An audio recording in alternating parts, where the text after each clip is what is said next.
దయచేసి గమనించాలి, మన జీవితంలో దేవుడు మనకు తోడుగా ఉన్నప్పుడు ఖచ్చితంగా మనం ఆశీర్వాదాన్ని చూస్తాం. యోసేపునకు దేవుడు తోడుగా ఉన్నప్పుడు పనివాడిగా తన ఉద్యోగం ప్రారంభించాడు, కానీ పనివాడిగా ఉండిపోలా, ప్రమోషన్ వచ్చింది. ఏ ఇంట్లో పనివాడిగా చేరాడో ఆ ఇంటి అంతటి పైన పెత్తనం చేసేవాడిగా, పాలించేవాడిగా ప్రమోషన్ వచ్చింది. నువ్వు కష్టపడి పనిచేస్తున్నప్పుడు, యథార్థంగా జీవిస్తున్నప్పుడు దేవుడు ఖచ్చితంగా నీ పనిని ఆశీర్వదిస్తాడు. ఉన్న స్థితిలో నుండి ఉన్నత స్థితికి దేవుడు నిన్ను హెచ్చిస్తాడు.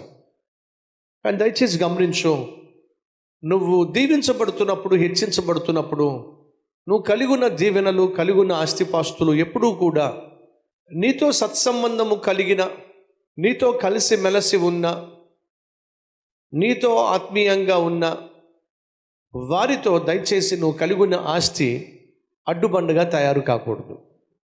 అర్థమవుతుందా? చిన్నప్పుడు అన్నదమ్ములు కొట్టుకుంటారు, అక్క చెల్లెలు కొట్టుకుంటారు, కానీ ఒక వయసు వచ్చేసరికి కలిసిపోతారు. అన్నదమ్ములు కలిసిపోతారు. అన్నకు తమ్మునికి, అక్కకు చెల్లికి పెళ్లి కాక మునుపు ఎప్పుడైనా వీళ్ళిద్దరు కొట్టుకుని కోర్టుకెళ్ళి ఉంటారా? వీళ్ళు ఎవరైనా ఉన్నారండి? ఆ తమ్ముడితో గొడవైంది నాకు పెళ్లి కాక మునుపు, పోలీస్ స్టేషన్కి వెళ్ళిన వాళ్ళు ఉన్నారా? తమ్ముడితో గొడవపడి, అన్నతో గొడవపడి, అక్కతో గొడవపడి, చెల్లితో గొడవపడి మీరు ఎప్పుడైనా పోలీస్ స్టేషన్కి వెళ్ళి కంప్లైంట్ ఇచ్చారా? ఇవ్వలా. పెళ్ళైన తర్వాత, నాన్న పోయిన తర్వాత, ఆస్తి పెరిగిన తర్వాత, పంపకాల్లో తేడా వచ్చిన తర్వాత పోలీస్ స్టేషన్కి వెళ్ళి కంప్లైంట్ ఇచ్చిన అన్నలు లేరా? తమ్ముళ్ళు లేరా? అక్కలు చెల్లెళ్ళు లేరా? ఇప్పుడు అటువైపు బోన్లో అక్క నిలబడితే ఇటువైపు బోన్లో చెల్లి నిలబడుకొని ఆస్తి కోసం కొడుకు చావట్లేదా? ఎందుకని? ఏమీ లేనప్పుడు ఒకే ప్లేట్లో తిన్నాం, ఏమీ లేనప్పుడు ఒకే మంచం మీద పడుకున్నాం, ఒకే దుప్పటి కప్పుకున్నాం. నాన్న పడినటువంటి కష్టాన్ని బట్టో, అమ్మ నాన్న పడిన కష్టాన్ని బట్టో ఆస్తిపాస్తులు సమకూడిన తర్వాత ఆ ఆస్తి ఏం చేస్తుందా అంటే అన్నదమ్ముల మధ్య, అక్క చెల్లెళ్ళ మధ్య ఆప్యాయతను, అనురాగాన్ని లేకుండా చేస్తుంది. అది నీ జీవితంలో జరగడానికి వీల్లేదు. నువ్వు ఎంతగా దీవించబడినా సరే, ఎంతగా హెచ్చించబడినా సరే, దయచేసి ఆత్మీయతను పోగొట్టుకోవద్దు, ఆప్యాయతలను పోగొట్టుకోవద్దు, ఆత్మీయులను దూరం చేసుకోవద్దు. జాగ్రత్తగా మీ పరిశీలన చేస్తే ఇక్కడ అబ్రహాముకు ఆస్తి పెరిగిందట, అటు తోడుగా వస్తున్న కూడా వస్తున్న లోతుకు ఆస్తి పెరిగిందట. అలా ఆస్తి ఎంతగా పెరిగిందంటే వాళ్ళ మధ్య సఖ్యత, సమాధానము కలిసి ఉండలేనంతగా పెరిగిపోయింది. అది క్షేమం కాదు, అది మంచిది కాదు. కాబట్టి వారు కలిగి ఉన్న ఆస్తి ఆఖరికి కలిసి వచ్చినటువంటి అబ్రహామును, లోతును ఏం చేసింది? వేరు చేసేసింది. అప్పుడు అబ్రహాము లోతుతో ఒక మాట అన్నాడు, మనం బంధువులం కదా, మన మధ్య కలహము ఉండకూడదు. చక్కని మాట. 8వ వచనం చివరి లైన్, మనము బంధువులము కనుక, మొదటి లైన్ చివరి లైన్. కాబట్టి అబ్రహాం అంటున్నాడు, మనము బంధువులము కనుక, కింద మాట చూడండి, కలహము ఉండకూడదు. వింటున్నారా సహోదరి సహోదరులు? బంధువుల మధ్య కలహము, కొట్లాట మంచిది కాదు. భార్యగా, భర్తగా నీకు ఒక బంధం ఏర్పడింది, ఆ బంధంలో కలహాలు ఉండడం మంచిది కాదు. అన్నగా, తమ్మునిగా, అక్కగా, చెల్లిగా నీకు ఒక బంధం ఏర్పడింది, అనుబంధం. అది అక్క చెల్లెళ్ళది, అన్న తమ్ముళ్ళది ఏంటి చెప్పండి? అనుబంధం. అనుబంధం అంటే అర్థం తెలుసా? అనురాగంతో పుట్టిన బంధం అది.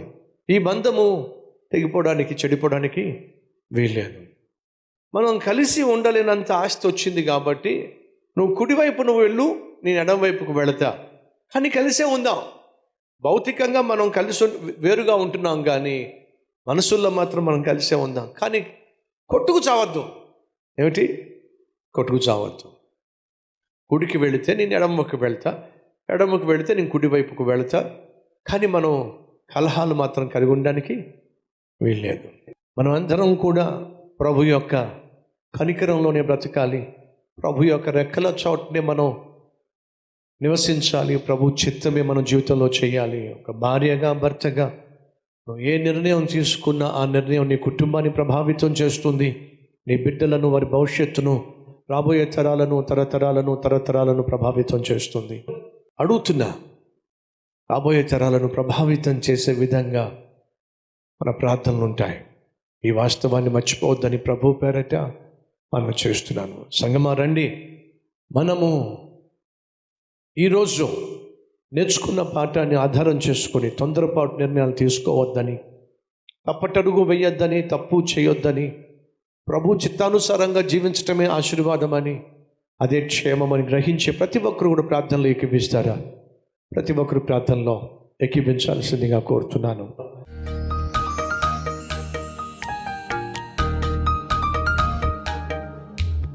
మహాపరిశుద్ధుడు అయిన ప్రేమ కలిగిన తండ్రి, విలువైన సందేశం ద్వారా మాతో మాట్లాడినందుకు వందనాలయ్యా.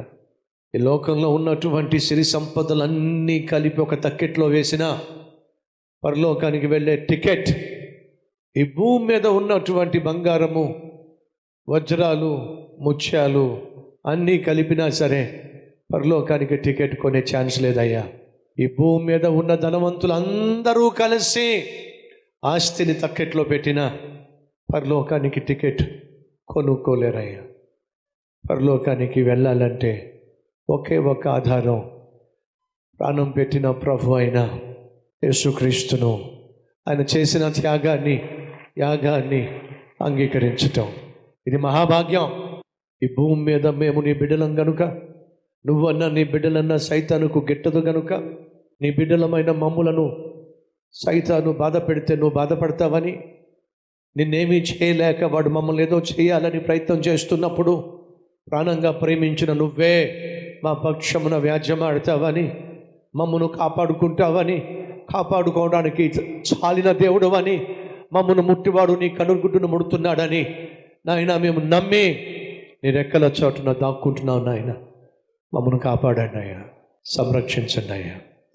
మాకు వ్యతిరేకంగా, మా కుటుంబానికి వ్యతిరేకంగా, మా బిడ్డలకు వ్యతిరేకంగా, మా సంఘానికి వ్యతిరేకంగా, మా సేవకు వ్యతిరేకంగా నాయన సైతాను చేసే ప్రతి ప్రయత్నాన్ని యేసు నామములో లయపరుస్తున్నావు. నాయన మేము చేసే ప్రతి పనిలో, ప్రయత్నంలో, పరిచర్యలో విజయాన్ని ఇవ్వండి, కాపుదల భద్రతనివ్వమని నీకే మహిమ, ఘనత, ప్రభావములు అర్పిస్తూ యేసు నామం పేరట వేడుకుంటున్నాం తండ్రి.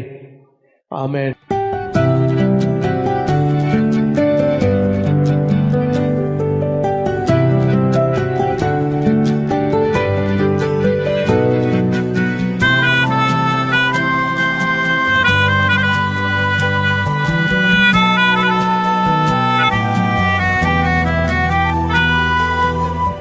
ఇది మొదలుకొని మీ జీవితంలో దేవుణ్ణి చూపించే అద్భుతమైన ఆత్మీయులుగా వర్ధిల్లాలని మనసారా ఆశిస్తున్నాను.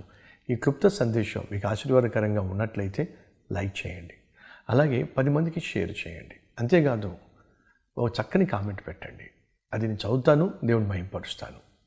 మళ్ళా కలుసుకుందాం. అంతవరకు సెలవు.